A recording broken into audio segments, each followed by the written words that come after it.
In a year dominated by pitching, especially new guys, Mason Miller has jumped onto the scene as an absolute stud. This dude deserves a pay raise just for the amount of extra eyeballs he's put on Oakland this year himself.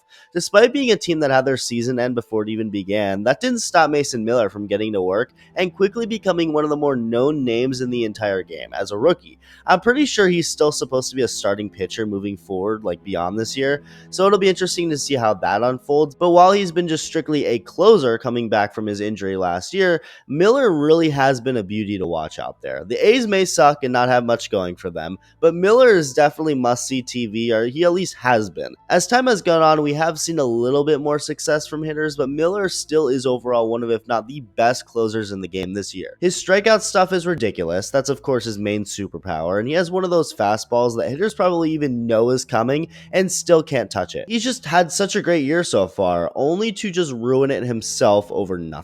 So welcome back, or welcome for the first time if you're new to the channel, and consider subscribing if you enjoy the videos, as what you would expect, Mason Miller being so incredibly dominant has more to it than just that. If he was doing this on some other team that was winning, the conversation would be simply how good he is for that team. But since he plays for Oakland, a franchise that their own ownership doesn't treat like an actual baseball team, of course, you're going to have lots of fans from other teams salivating at the idea of trading for him. I mean, that's literally what the A's are known for, trading all of their good players before free agency. Money doesn't exist to the A's, and not in the way it doesn't exist to a guy like Steve Cohen, more like the way it doesn't exist to a homeless person. Paying someone is just not an option, ever. I'm pretty sure John Fisher would rather shoot himself in the gut than pay a player what he's worth.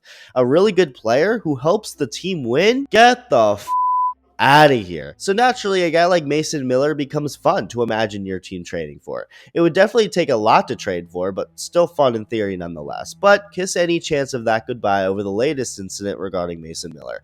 The all-star closer just went on the injured list for a broken pinky finger on his left hand that he suffered after hitting a padded trading room table in frustration following a recent A's game.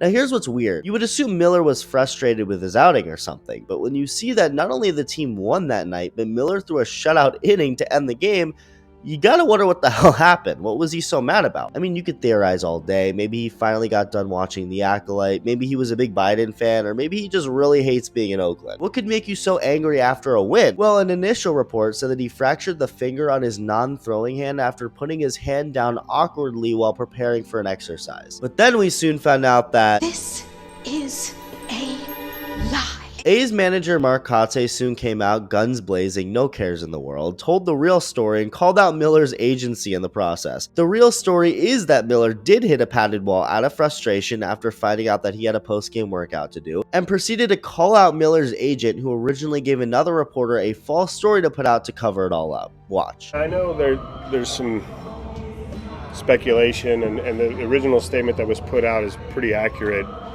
I believe maybe Mason's agent may have, thought differently and made a statement of his own. But, how we do things here in this organization, we tell the truth. And the truth is, Mason post-game, Monday night after being, done with his pitching, came in.